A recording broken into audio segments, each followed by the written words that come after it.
Last night, overnight, Yemen struck 2 Saudi oil tankers, the Antalya and Layla, with ballistic missiles and drones. They also turned back 9 others. This report says 10 total since the blockade began in the Red Sea. These tankers that were struck were carrying 500,000 barrels of oil.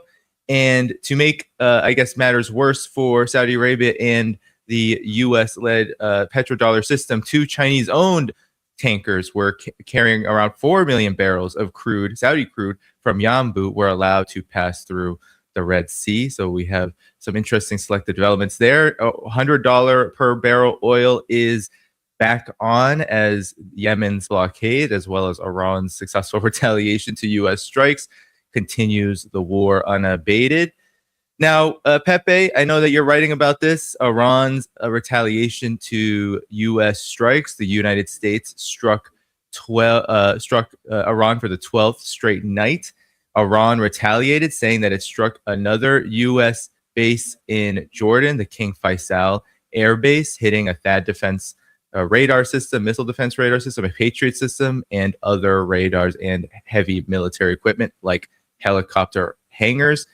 Iran also says that it hit Kuwait very hard. There was reports that a power station was hit in Kuwait, but the IRGC says that it was ammunitions, logistics, fuel storage, and ammunition depots hit. So, Pepe, this is a major development, the Yemen blockade. We also have Trump saying that he's ready to go further against Iran, telling Israel that this could happen at any point in the next coming days. B-2 bombers and the like, likely going after Pekax Mountain and other nuclear sites. But I'm curious, Pepe, what do you make of this major move by Yemen, and how does it fit into the overall scheme of the war? Okay, good to be with you, Danny. Good to be with our global audience, of course, here from my garden in the middle of Natostan. A little bit of protection against all the horrors upon us. Layla, when I saw that, well, in my mind was playing Layla by Derek and the Dominos with some absolutely extraordinary sorrows by Eric Clapton. So this is what these things do to baby boomers like myself. And Layla is a very important name in the Muslim world as well. Well, Yemen, one of my favorite subjects, as many of you know. And early this week, I had the chance to ask one of my dearest Yemeni friends, why now? Why are you blocking? You're not blocking the Bab al-Mandeb, of course. You're blocking the Bab al-Mandeb to Saudi Arabia, the Red Sea and the Bab al-Mandeb to Saudi Arabia. And we'll be back to it. By the way, very, very important, and this was confirmed. Apparently, the Saudis in Muscat, in Oman, they made a sort of a proposition to the Yemenis, and that was refused point blank immediately, like some sort of accommodation. This happened 2 or 3 days ago. But earlier this week, my Yemeni friend, his answer was absolutely extraordinary. And for many of us, I would say, unpredictable and unexpected. He said that Yemeni intel, which works closely, of course, with Iranian intel, but they are totally independent, as I had the privilege to see by myself last year when I visited Yemen. They came to the conclusion that the Americans are ready to launch a massive operation, but not only against Iran, as the vociferator-in-chief has been saying lately. It would be against the whole axis of resistance. This means Ansar Allah, Hezbollah, Iran, Hashd al-Shabi in Iraq. So they conceived this blockade against a blockade, or if you read the official Yemeni statement, a siege against a siege, as a preemptive move against this American attack, this possible American attack. There are rumors all across West Asia that this could be tomorrow night, in the middle of the night, Friday to Saturday. There will be middle of the night, early morning, middle of the night, Saturday in West Asia. And this preemptive move was something that they had already calculated before, but then chose this to be the right moment. After those two fateful flights, Mahan Air flights, Iranian Airbus, Iranian pilots, first, they broke the blockade by first going to Sana'a, flying from Tehran to Sana'a to pick up the Yemeni delegation that was transported to Iran for the funeral rites of Ayatollah Khamenei.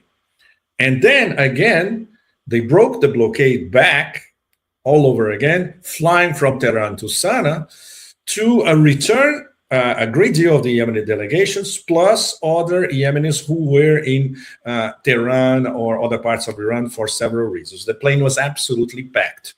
So returning to Sana'a.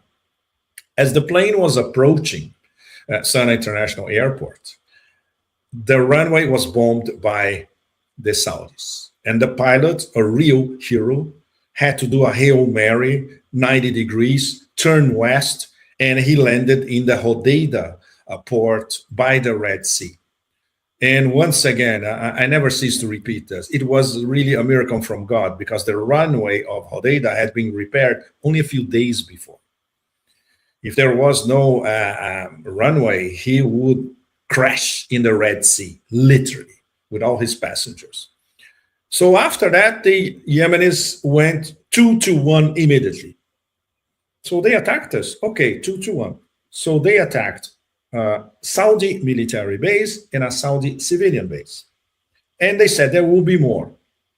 And this there will be more is now the the blockade of Saudi ports in the Red Sea, especially Yanbu, because Yanbu is where the East-West pipeline arrives, and from Yanbu, the Saudis can export 4.5 million more or less barrels of oil a day. Now they cannot. They have to go through Suez and do a circumnavigation of Africa to provide oil for their Asian customers. A nightmare for everybody. But that's it. That's the only way for them. Or they're stuck.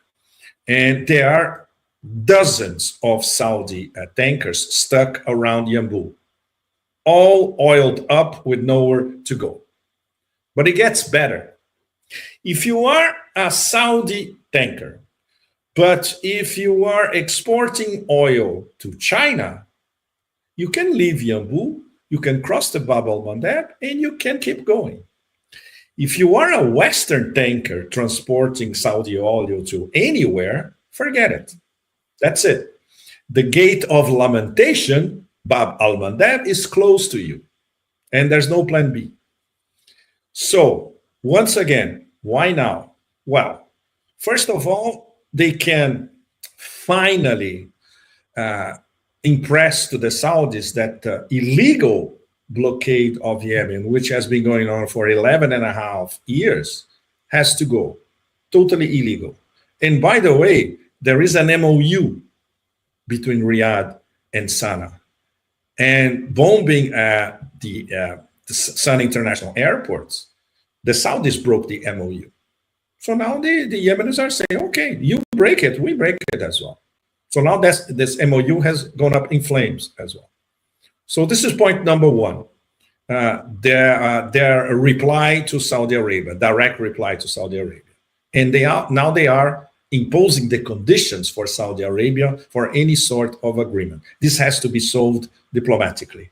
The Pakistanis already, it is very, very important as well. The Pakistanis already told the Saudis directly, and they have a military pact, very, very important. Stand down. This was confirmed by our Larry and our Pakistani mediator sources in Islamabad.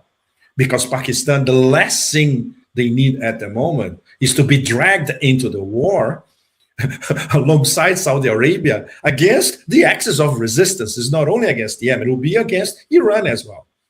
And it took them months to conquer Iran's trust, especially as trustworthy mediators. It's a very complex process, but essentially they keep talking. In the beginning of this week, there was an Iranian delegation in Islamabad discussing very, very serious issues. So the Pakistanis are not blowing that up because the Saudis made an absolutely stupid move like this one. Much more, the big picture of this thing is that the Yemenis may have preempted a little bit of this possible American attack against the axis of resistance because they introduced a new issue, a new vector in the equation that complicates the whole thing immensely, which is Bab al-Mandeb. So there is already a partial blockade of the Bab al-Mandeb, which is already, in terms of for the global economy, is an extra disaster. Everybody was waiting for, when are they going to block the Bab al-Mandeb? Okay, this is what, 20, 30, 40%. You ain't seen nothing yet, but it will come. And once again, refuting all those trademark stupidities vomited by Western news agencies. Well, I'm sure everybody, you guys, you all know, I am a newspaper man. I started my career in a big national newspaper. So we know everything we need to know about how news agencies work and how we evading like a plague. So these usual suspects, Reuters, AP, whatever, are saying, the Houthis, they cannot even name them properly.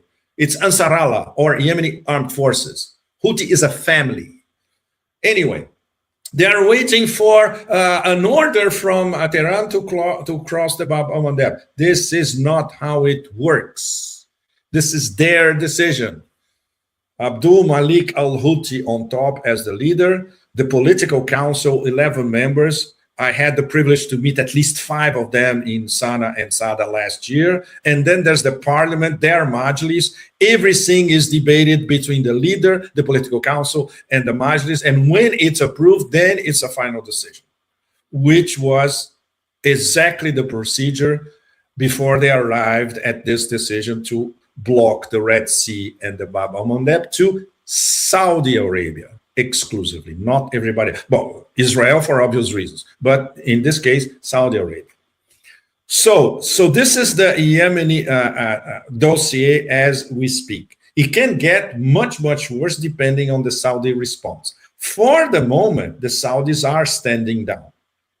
Apparently, the Pakistanis, they read their own riot act to the Saudis. They said, "Look, it's not because we have a military pact, which was upgraded, by the way, a few weeks ago, that we're going to be suicidal and support you in this absolutely stupid move." So nothing's going to happen on this front. So this is it, Danny. Let's a summary of where the Yemen situation is at the moment. Yeah, well, it's certainly a big development in the broader, this broader context of the war, which, I wanted to pull up the report by Israel's Channel 12. It's also our friend at Unit 8200, Mossad, Barak Ravid. Barak Ravid has also reported on this, that Trump is considering a massive attack larger than anything carried out before in the coming days, which you just mentioned. Yemen appeared to be very aware of. That's going to happen literally at the time you just said. Yemen already knew. So that's coming. It seems like B-2 bombers, B-1 bombers, they are amassing in the region, likely to start targeting areas like Pickaxe Mountain. But Iran, Pepe, does not seem to be very intimidated. And I want to pull up this. No. This was Mohammad Ghalibaf, envoy to China, top negotiator, speaker of the parliament. He put out this meme. They wanted to punish Iran, punish themselves with triple-digit oil instead, 10 out of 10 strategy. And here's the meme. There you see it. World U.S. economy. Let's blockade Iran. Easy peasy. And then $150 boilers in oil. Global recession. $7 gas per gallon. On and on. Iran did it. Just maybe you could talk about what you've been covering now with how Iran has been striking back, and the fact that Iran, no matter how much the Trump administration threatens, even if it carries out this threat, bombing Pickaxe Mountain, it doesn't seem like Iran is anywhere to the point where it'll back down. It seems quite the opposite. On the contrary, Danny. Wow. And this is something that became quite clear earlier this week via the Iranian delegation meeting with literally everyone in a position of power in Islamabad. Larry and I, in our new channel, Transition Protocol, we covered that in detail 3 days in a row. It's useful to do a recap to you and to our audience, because the Iranian message, which was delivered, by the way, in person by the Iranian interior minister to the Pakistanis, to everybody, to the prime minister, to his counterpart, to Field Marshal Simonir, everybody. Theoretically, even if the Pakistanis, as mediators, arrived at something like, okay, let's try to establish a pause, and the Americans would agree. The Iranians said, we would also agree, because they never discard diplomacy. And this is something that Arakshi has been saying throughout this week. We always consider diplomacy, as long as it's real diplomacy. But for us to agree to something like that, the Americans will have to come back to the table and start implementing the MOU as they signed and as our president signed from minute one. So this was delivered by the Iranian delegation to the Pakistanis. So the Pakistanis delivered this information to the White House. And guess what happened afterwards? Trump vetoed, even a pause. He said it's illogical, absurd, and all that. And then he came back to, I'm going to bomb Iran to smithereens all over again. So this once again proved to the Iranians that is, okay, anything is impossible with this narcissistic megalomaniac taking it. In fact, he's not making any decisions. They're making the decisions for him. He's just a messenger. Anyway, so there's no possibility of diplomacy. So, and they are ready. So everything that Ghalibaf says, for instance, is we are open to diplomacy, but we have our finger on the trigger. And now it's not going to be, it's already not 2-1. Now it's 3-1 or 4-1 or 5-1, or systematically destroying all these bases that they are bombing day after day. Once again, very important, there are around 20 bases around Persian Gulf and also including Jordan, Erbil, etc. Apparently, only 4 are not completely damaged or partially damaged. Only 4. The other 16 are in an absolutely horrible condition. Everything to totally destroy, to almost totally destroy. And they continue to bomb them day after day, and that's it. This is not, no, they are not only they are not going to relent, but once again, they are there are some leaks, but not so, because they leaked that before. Look, we haven't even started in terms of our most modern equipment. We're going to start using it soon. And of course, they are leaving that for the next stage of the war, because they know the next stage is going to be probably more devastating than the previous one. So there is a consensus from the political factor to the military factor, from leader Mustafa Khamenei to the National Security Council, to all the provincial leadership, you name it, everything. Clerical, religious, diplomatic, political, economic, and military. We are ready, because this might be the final battle before we expel them for good. So this is the mentality. And obviously, nobody in the Trump administration is capable intellectually to understand that, or even from a basic geopolitical point of view to understand what that means. And why there's absolutely no way they can do anything. They can throw zillions of nuclear tactical weapons against Iran. It's not going to break them. And they're ready to fight to the last Iranian, literally. This means 90 million people in arms, if that's the case. So in terms of national cohesion, This is already an expression of what happened during that week, where we had millions of people in the streets of Tehran, Qom, Mashhad, but also in Najaf and Karbala in Iraq. Everybody united, and the motto, what was the motto in the streets? Revenge. Somebody has to pay, and they know exactly who has to pay. How they're going to pay is another matter, and Iran has the means to deliver the how, the way they want it, on top of it, because they control the clock. And they know at the same time that the clock is running out for the Trump administration. Everybody in the position of power in Iran knows about the strategic petroleum reserve. Everybody knows it. And they make their calculations accordingly.